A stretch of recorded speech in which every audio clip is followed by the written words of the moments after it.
রাকাত তারাবির উপরে তুমি মান্যত কইরো না যে এর উপরে পড়বই না। হ্যাঁ, যদি তুমি মনে করো তুমি 8 রাকাত তারাবি পড়বা, এর বেশি তারাবি 1 রাকাতও পড়বা না।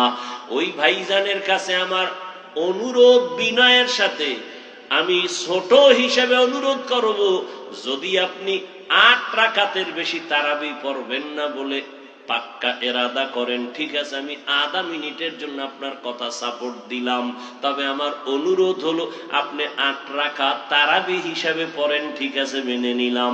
বাকি 12 রাকাত নামাজও ছাড়িয়েন না, আপনি নফল হিসাবে বাকি 12 রাকাত পড়েন। কারণ রমাজানের একটা নফল ফরজের সমান বরকত। আগামী রমাজান পাবেন কিনা গ্যারান্টি নাই। জিদ কইরা, রাগ কইরা, অভিমান কইরা আমল থেকে আপনি দূরে সরবেন না, অনুরোধ করে গেলাম। কার সাথে আপনি রাগ কইরা এরপরে আপনি আমল ছাইরা দিতেছেন? মেনে নিলাম আপনি 8 রাকাত তারাবি পড়েন, পড়েন, আপনার সাথে তর্কে জড়াবো না। বাকি 12 রাকাত নফল হিসেবে পড়েন। ছাড়েন কেন? এই রমাজানের বরকত আর একবার পাবেন বলে গ্যারান্টি আছে? কার সাথে জিদ করে আমল থেকে দূরে যাচ্ছেন? কার সাথে রাগ করলেন আপনি? মেনে নিলাম আপনার 8 রাকাত, দ্বন্দ্ব নেই, আপনার সাথে তর্ক করে আর আমার সময় নেই। তর্ক করা ভালো না, পরিণাম ফল ভালো হয় না তর্কের কারণে। মেনে নিলাম আপনি 8 রাকাত পড়েন, বাকি 12 রাকাত আপনি পড়েন, নফল হিসাবে পড়েন। আর সে 8 রাকাতই পইরা যদি আবার ভাব থাকে আমি, 8 রাকাতও বরবাদ। যদি ভিতরে ভাব আইসা যায় আমি, তাহলে 8 রাকাতও বরবাদ। আল্লাহ হেদায়েত দান করুন। ওয়ানুনাজ্জিলু মিনাল কুরআনি মা হুয়া শিফা। তাহলে ঈমানওয়ালারা রোগী কেন? আমল নাই। এবার এখানে কিছু আল্লাহর বান্দা আছে আমল করে। প্রশ্ন, আমলওয়ালাও কি রোগী? জবাব হলো হ্যাঁ, আমলওয়ালারাও রোগী। কেন? কয় বান্দা আমল করে ঠিক, তবে আমলের মধ্যে তাকওয়া নাই। নামাজ পড়ি মানুষকে দেখাবার জন্য, আল্লাহর জন্য পড়ি না। যাকাত দেই মানুষকে দেখাবার জন্য, আল্লাহর জন্য যাকাত দেই না। দান সদকা করি মানুষকে দেখাবার জন্য, মারহাবা না বললে মনে কষ্ট। তাহলে এই দান তো আল্লাহর জন্য হয় নাই। এই জন্য যাদের আমল আছে তারাও রোগী। ঔষধ হলো কোরআন থেকে নাও। তাকওয়ার অভাবে তোমার আমল দুর্বল। আল্লাহ তাআলা কোরআন অবতীর্ণ কেন করেছেন? আর এক আয়াত আমি মাঝখানে পড়েছিলাম, হুদাল লিন্নাস, দুনিয়ার সব মানুষের হেদায়েতের জন্য কোরআন।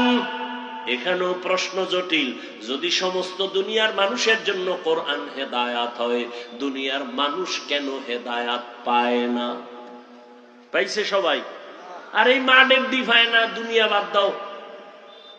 এই মাঠের সবাই পাইছেনি। বিড়ি টানতে টানতে ঢুকছে, বিড়ি টানতে টানতে বাড়ি যাইব, পাক্কা হেদায়েত প্রাপ্ত। তাহলে এই মানুষ হেদায়েত পাইল না কেন? হেদায়ার মালিক আপনার ওয়াদা কই? দুনিয়ার সব মানুষের হেদায়েতের জন্য কোরআন অবতীর্ণ করলেন, দুনিয়ার সব মানুষ কেন হেদায়েত পায় না? এর সংক্ষিপ্ত জবাব, দুনিয়ার মানুষ হেদায়েত কেন পায় না?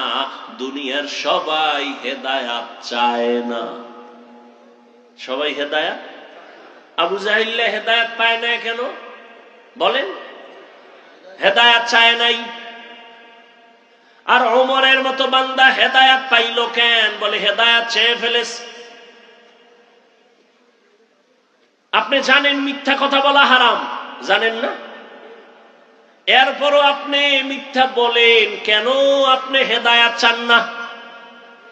আপনি জানেন গালি দেওয়া হারাম, এরপর আপনি গালি দেন কেন? আপনি হেদায়েত চান না। আপনি জানেন গীবত করা হারাম, এরপর আপনি গীবত করেন কেন? বলে আপনি হেদায়েত জেনে শুনে হেদায়েত চান না, চাইলে তো গীবত করতেন না।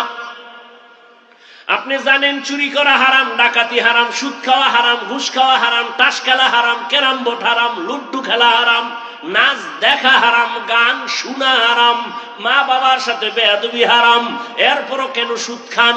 হেদায়াত চান না কেন? ঘুষ খাইতেছেন, হেদায়াত আপনি চান না কেন? চুরি করতেছেন, হেদায়াত চান না কেন? ডাকাতি করেন, জুলুম করেন, হেদায়াত আপনি চান না কেন? আপনি জুয়া খেলেন কেন? মদের বোতল নিয়ে দৌড়ান কেন? নেশা পান করেন, আপনি হেদায়াত চান না, এজন্য আল্লাহ আপনাকে হেদায়াত দেয় না। আপনি যদি চাইতেন তাহলে আল্লাহর কাছে বলতেন, আলেমদের কাছে দোয়া চাইতেন, হুজুর আমি যেন নামাজ পড়তে পারি, আমি যেন মিথ্যা থেকে বাঁচতে পারি, আমি যেন হারাম থেকে বাঁচতে পারি। এমন কুলাঙ্গার এই জমিনের মানুষ যে এমন অবস্থা হলো, নিজে হারাম খাইয়া মরলে তো এক ঝামেলা শেষ, কিন্তু না, ঘরের বিবিটাকেও মেহেম মুসিবতে ফেলে মরে যায়। সন্তানগুলো লজ্জায় কারো সামনে মুখ দেখাইতে পারে না, কারণ বাবা এত জালেম, ওর সন্তান কেউ কেউ পছন্দ করে না। বাবা হারাম টাকা দিয়া সন্তানকে খাওয়াইয়া বড় বানাও, সন্তানের অপরাধ কি? তাকে হারাম খাওয়াও কেন? তোমার স্ত্রীর অন্যায় কি? তারে কেন হারাম টালায় তারে খানা দিয়া রক্ত নাপাক করো? আল্লাহর আদালতে করায় গন্ডায় হিসাব দিতে হবে। আল্লাহ হেদায়াতের জন্য কোরআন দিলেন, দুনিয়ার সবার পায় না কেন? দুনিয়ার মানুষ হেদায়াত চায় না। আসেন আমার প্রথম আয়াতে, হুদাল্লিল মুত্তাকিন, আল্লাহ কোরআন অবতীর্ণ করেছেন মুত্তাকিন যারা, তাদের হেদায়াতের জন্য। এখানেও ভালো করে একটু খেয়াল করেন, মুত্তাকি কারা? যাদের মধ্যে থাকবে তাকওয়া। তাকওয়া মানে আল্লাহর ভয়। তাকওয়া মানে কি? আল্লাহর ভয়।